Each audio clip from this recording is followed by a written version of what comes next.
music, everything will be there, you know, and even the teams that are going to be playing is a mixture of veterans, you know, league players, you know, and international players too will be involved, you know, in the tournament. So it's just something you need to look forward to. It's going to take place on Friday and Saturday, so everyone should come out because it's a street ball challenge, 6 aside.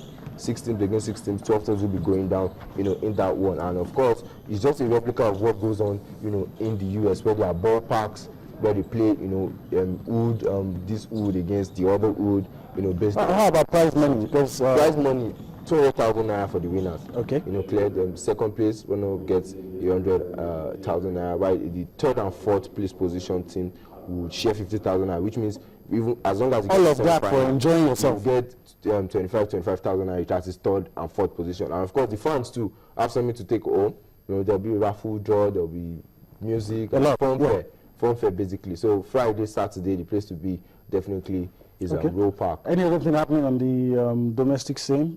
Yes, of course the famous secondary school a basketball championship is on. Okay. And of course, as I speak to you, the finals have been decided in the female category. That is JGD Girls Grammar School of Ibadan. You know, getting to the final against CAC Grammar School of Akure. Okay. You know, those two teams. You know, JGD was here last year. It's a competition for secondary school. Secondary schools in Lagos, sponsored by a major beverage company in Nigeria. But a sad story coming out from the competition, that is the female angle, is that defending champions, two-time defending champions, actually lost. Now they lost by 1 point, you know, to CAC Grammar School of Akure. The defending champions actually St. Jude's Girls School, Amarata of Bayelsa. Now, what's the sad? The sad news is that they actually came. Yeah, what's their last year when they won? Yeah. Yeah, they actually came. That's why I find that they are back-to-back champions. They actually came to Lagos unsupported by the Ministry of Youth and Sports, and both the players and the officials have been the one financing themselves. You know, apart from, of course, the subsidy that comes from the organizers. Yeah. So it's not been a cherry news, and I want to believe personally that that's the reason why they fell, because of course psychologically, when you have to think of so many other things apart from your main assignment, it affects your play. But tomorrow the semi-finals for the guys will be going on. Surprisingly, there are upsets. No Lagos team is in the final this year.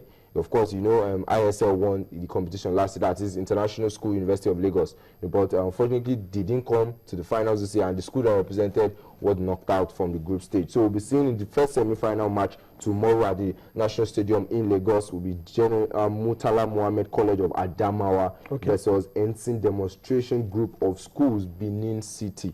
And the second semi-final will be against St. Augustine Seminary, Ezambo of Ebonyi State, and of course Jesus College Otukpo of Benue. Benue has a rich history of producing a lot of players in the league, so I want to believe this is one of those schools that will represent. I'm not picking anybody to win. No Lagos team is in there. I wish all the teams all the best, and I'm looking forward to an exciting final on Saturday. Okay, so in case you were wondering that you guys are over talking about basketball, what is happening on the domestic scene, Femi just reeled it out for you, and you know the places to be if you're a lover of the game and you just want to have a feel of the game. Go to some of those places Femi mentioned. All right, Femi, let's leave basketball and take a broader perspective now and look at sports, and let's look at athletics. Sebastian Coe, the man, the double Olympic champion, man that ensured that we all enjoyed what the last Olympics, what went down in London. He's in the news, and he wants to run for the IAAF presidency, and he's shown us his manifesto. He's said a lot of things. I think before I allow you to comment, I think let's listen to Sebastian Coe, what he has to say, the promise, how to bring the glory days back, how to ensure that everybody gets support, whether or not you're from a nation that will back your ambitions. You should get support if you're an athlete. So let's listen to Sebastian Coe, and we'll come back for more of Sports Tonight. The detailed proposals that I'm unveiling today are in essence a 10-year vision for athletics and the IAAF. A roadmap, if you like, to deliver growth and vibrancy in athletics everywhere and at every level. I'm often asked where athletics will be in the next decade. I know the answer. It can be anywhere we want to take it. That is our challenge, that is my challenge, and that is what I'm committed to. I think all sports need modernising and changing. I mean, it's, you know, all sports should be under permanent review. This is not a crisis. This is not, you know, don't start writing the obituaries about my sport. It's in 213 countries, and it's very strong. But I think we recognise our own internal work shows that we've got an ageing audience, and we do need to engage with young people, and that, wherever you are, whether you're a well-heeled, well-resourced member federation or one of the poorer ones, that this, in relative terms, becomes tougher every year.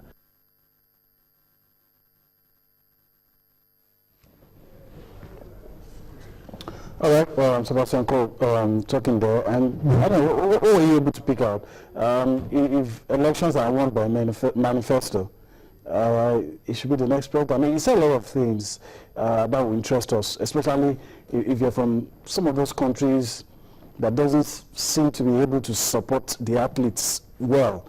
I mean, there was a part, I don't know if you heard him, there was a part that was talking about, I think it was in one of his earlier speeches about, you know, athletics having only Usain Bolt. He's the only one he could mention that had all the endorsements, all the, you know, it's very popular, but there should be others. It shouldn't be just him alone. And he has a plan to ensure that it will be like that for all athletes, no matter where you're from.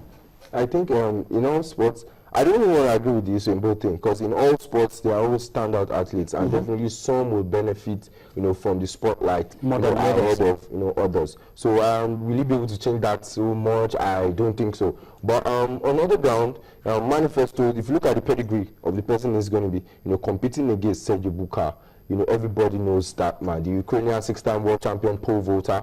You know, he's a man with a very big CV when it comes to achievements in sports. But I think by the mere fact that he was able to successfully chairman the local organizing committee for the London 2012 Olympic Games, I think it gives him, you know, steps ahead, not just one step, steps ahead of Sergio Bukha. So we might just be seeing the new IOF president in Co, you know, at the moment, Mr. Co.